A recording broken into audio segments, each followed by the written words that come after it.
ಎಲ್ಲರೂ ಥಿಯೇಟ್ರಿಗೆ ಬಂದು ಮೂವಿನ ನೋಡಿ ಚೆನ್ನಾಗಿದೆ. ಎಡಿಟಿಂಗು ಎಲ್ಲ ಚೆನ್ನಾಗಿ ಮಾಡಿದ್ದಾರೆ. ಖುಷಿ ಆ್ಯಕ್ಟಿಂಗ್ ವೈಸು ಹೀರೋದು ಚೆನ್ನಾಗಿದೆ. ಮತ್ತು ಹೀರೋ ಇನ್ನೂ ತುಂಬ ಚೆನ್ನಾಗಿ ಮಾಡಿದ್ದಾರೆ, ಎಲ್ಲ ಚೆನ್ನಾಗಿ ಮಾಡಿದ್ದಾರೆ. ಸಾಂಗ್ಸ್ಗಳು ಚೆನ್ನಾಗಿದೆ, ತುಂಬ ಚೆನ್ನಾಗಿ ಮಾಡಿದ್ದಾರೆ. ವಿ ಮನೋಹರ್ ಸರ್ ಗುಡ್ ಚೆನ್ನಾಗಿದ್ದಾರೆ. ಬಟ್ ವಿ ಮನೋಹರ್ ಸರ್ ಇನ್ನೂ ಸ್ವಲ್ಪ ಬರಬೇಕಾಗಿತ್ತು, ಬರೀ ಒಂದು ಸಾಂಗಲ್ಲಿ ಬಂದು ಹೋಗ್ಬಿಟ್ರೆ ಅಷ್ಟೇ. Thank you.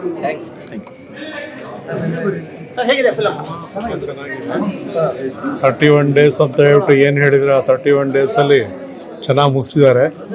ಎಲ್ಲೂ ಹೆಚ್ಚಿಗೆ ಇದು ಮಾಡ್ದಲ್ಲೇ ಒಂದು ಮನೆ ಒಂದು ಇದನ್ನು ಇದು ಮಾಡಿಕೊಂಡು ಕ್ಯಾಮ್ರಾವನ್ನು ಚೆನ್ನಾಗಿ ಉಪಯೋಗಿಸ್ಕೊಂಡಿದ್ದಾರೆ.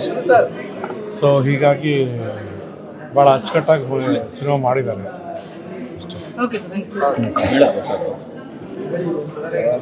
ಮೂವಿ ತುಂಬ ಚೆನ್ನಾಗಿ ಮೂಡಿ ಬಂದಿದೆ.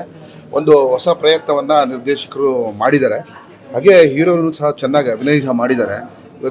ಇವತ್ತು ಅರ್ಬನೈಸೇಷನ್ ಆಗ್ತಾ ಇದೆ, ನಗರೀಕರಣ ಆಗ್ತಾ ಇದೆ. ಹಳ್ಳಿಯಿಂದ ನಗರಕ್ಕೆ ಬರ್ತಾ ಇದ್ದಾರೆ ಜನ. ಹಾಗಾಗಿ ಹಳ್ಳಿಯಲ್ಲೇ ಬದುಕು ಕಟ್ಕೋಬೋದು. ಈ ಮೆಟೀರಿಯಲಿಸ್ಟಿಕ್ ಅಂದರೆ ಏನೋ ಒಂದು ನಗರದಲ್ಲಿರುವಂತಹ ಒಂದು ಸೌಲಭ್ಯಗಳು ಏನು ಅದರಿಂದ ಆಕಾಂಕ್ಷೆಗಳಾಗಿ ಏನು ಹಳ್ಳಿಯಿಂದ ನಗರಕ್ಕೆ ಬರ್ತಾ ಇದ್ದಾರೆ ಅದೆಲ್ಲ ಸುಳ್ಳು, ಅದೆಲ್ಲ ಹುಸಿ ಸುಳ್ಳು.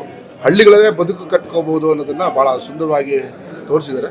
ಇದೊಂಥರ ಒಂದು ಹೊಸ ಪ್ರಯತ್ನ. ಏನು ಒಂದು 31 ದಿನ ಗಂಡ ಹೆಂಡತಿ ಆಗೋಕ್ಕಿಂತ ಮುಂಚೆ ಇವಾಗೇನು ಡೇಟಿಂಗ್ ಎಲ್ಲ ನಡೆಯುತ್ತಲ್ಲ, ಆ ಕಾನ್ಸೆಪ್ಟಲ್ಲಿ ತಗೊಂಡಿದ್ದಾರೆ. 31 ದಿನ ಒಂದು ಜಾಗದಲ್ಲಿದ್ದು ಒಬ್ಬರನ್ನ ಅರ್ಥ ಮಾಡ್ಕೊಳ್ಳೋದು, ಆಮೇಲೆ ಬದುಕು ಕಟ್ಕೋಬೋದು ಅಂತ ಒಂಥರ ಒಂದು ಕ್ರಿಯೇಟಿವ್ ಆಗಿ ಯೋಚನೆ ಮಾಡಿದ್ದಾರೆ ದೇಶಗಳು. ಏನುವೇ ಒಳ್ಳೆಯದಾಗಲಿ. ಧನ್ಯವಾದಗಳು.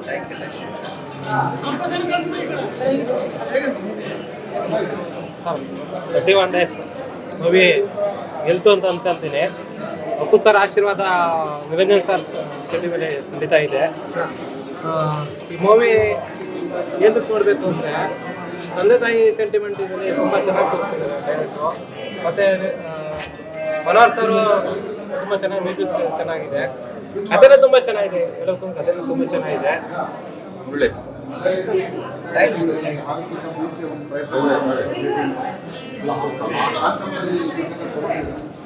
ಪ್ರಥಮದಲ್ಲಿ ಓರ್ಗರೆವ ಜಲಪಾತದಂಥ ಪ್ರೀತಿ, ದ್ವಿತೀಯಾರ್ಧದಲ್ಲಿ ಜುಳುಜುಳುವಂಥ ನಿಧಾನವಾಗಿ ಹರಿಯುವಂಥ ನದಿಯಂಥ ಪ್ರೀತಿ. ಎರಡು ಪ್ರೀತಿಯ ವೈರುಧ್ಯಗಳು ಭಾಳ ಚೆನ್ನಾಗಿದೆ. ನಿರಂಜನ್ ಶೆಟ್ಟಿ ಮತ್ತು ಪ್ರಜ್ವಲಾ ಸುವರ್ಣ ನಾಯಕ ನಾಯಕಿಯರು ಅದ್ಭುತವಾಗಿ ನಟಿಸಿದ್ದಾರೆ. ಛಾಯಾಗ್ರಹಣನೂ ಚೆನ್ನಾಗಿದೆ. ವಿ ಮನೋಹರ್ ಅವರ ಹಾಡುಗಳು ಇನ್ನೊಮ್ಮೆ ಕೇಳಬೇಕು ಅನಿಸುವಂಥ ಮಟ್ಟಕ್ಕೆ ಬಂದಿದೆ, ಬಹಳ ಚೆನ್ನಾಗಿದೆ. ಎಡಿಟಿಂಗು ಚೆನ್ನಾಗಿದೆ, ಕೊರಿಯೋಗ್ರಫಿ ಅಂತೂ ಇನ್ನೂ ಚೆನ್ನಾಗಿದೆ, ಹಾಗೂ ಕ್ಯಾಮರಾ ವರ್ಕು ಚೆನ್ನಾಗಿದೆ. ಟೋಟಲಿ ಆಗಿ ಒಂದು ಒಳ್ಳೆಯ ಪ್ಯಾಕೇಜ್ ಸಿನಿಮಾ ಕೊಟ್ಟಿದ್ದಾರೆ.